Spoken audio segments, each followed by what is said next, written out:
सोचिए आप रोज सुबह उठते हैं, मोबाइल खोलते हैं और देखते हैं कि चांदी फिर से नया रिकॉर्ड बना चुकी है।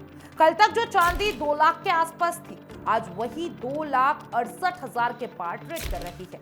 यही से दिमाग में सवाल उठता है, आखिर ये तेजी रुकेगी या अब असली खेल शुरू हो चुका है।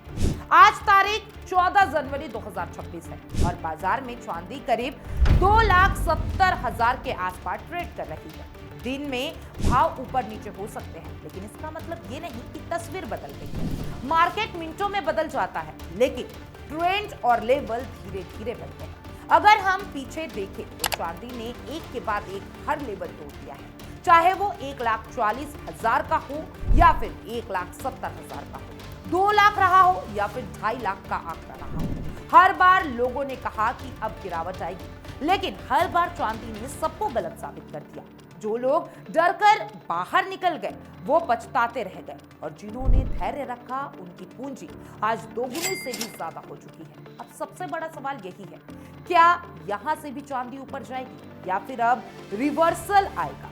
देखिए, जब बाजार नए हाई पर होता है तब डर सबसे ज्यादा होता है। यह बिल्कुल वैसा ही जैसे आप किसी अनजान शहर में बिना मैप के घूम रहे हैं। यहीं से सही गाइडेंस और सही लेवल सबसे ज्यादा काम आते हैं। अगर चांदी 2,67,000 के ऊपर बनी रहती है तो ऊपर की तरफ रास्ता अभी खुला हुआ है। 2,72,000 के आसपास पहली बार रुकावट है, जहां से हल्की बिकावली आ सकती है। इसके बाद 2,77,000 और फिर 2,80,000 के पास मजबूत सप्लाई देखने को मिल सकती है। अगर बाजार इन लेवल्स को पार कर जाता है तो नई ऊंचाइयों की कहानी शुरू हो सकती है। लेकिन अगर चांदी 2,67,000 के नीचे फिसलती है तो सावधान होने की जरूरत है। इसके नीचे 2,64,000 का लेवल बहुत अहम हो जाता है। अगर ये लेवल भी टूट गया तो बाजार 2,55,000 और 2,53,000 तक फिसल सकता है। यही से शॉर्ट टर्म और मीडियम टर्म ट्रेडर को सबसे ज्यादा नुकसान होता है। शॉर्ट टर्म ट्रेड करने वालों के लिए जरूरी है कि वे 2,67,000 के नीचे सख्त स्टॉप लॉस रखें, और मीडियम टर्म वाले को 2,64,000 के नीचे पोजीशन होल्ड नहीं करना चाहिए। लॉन्ग टर्म निवेशकों को यह समझना होगा कि बड़ी तेजी में करेक्शन आना स्वाभाविक है। अगर लंबे नजरिए से देखा जाए तो 2,48,000 तक की गिरावट ट्रेड को नहीं तोड़ेगी। एक और अहम बात यह है कि इस तेजी में सिल्वर गोल्ड से ज्यादा तेज भाग रही है। हाल ही के दिनों में गोल्ड ने अच्छा मूव दिया, लेकिन सिल्वर ने उससे भी बड़ा मूव दिखा दिया। इसका सबसे बड़ा कारण शॉर्ट स्क्वीज है। जब बाजार ऊपर जाता है तो शॉर्ट पोजीशन वाला फंस जाते हैं और मार्जिन कॉल आती है और उन्हें मजबूरी में अपना पोजीशन काटना पड़ता है। यहीं से बाजार और तेजी पकड़ लेती है। सिल्वर सिर्फ एक सेफ हेवन मेटल नहीं है, बल्कि ये एक इंडस्ट्रियल मेटल भी है।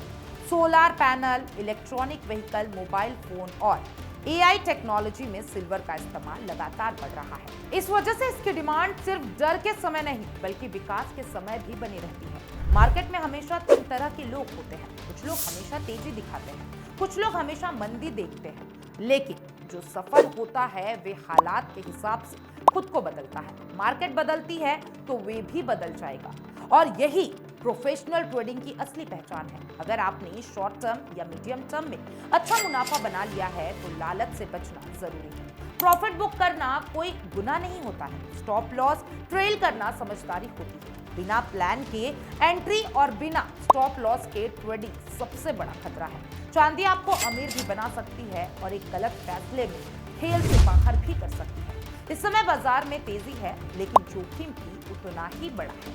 सही लेवल, सही सोच और सही अनुशासन ही आपको लंबे समय तक टिकाए रखती है। अब सवाल आपसे है, क्या चांदी 2,80,000 के पार जाएगी या यहाँ से बड़ा करेक्शन देखने को मिलेगा? आपकी राय जरूर बताएं, क्योंकि बाजार सिर्फ चार्ट से नहीं सोच से चलती है।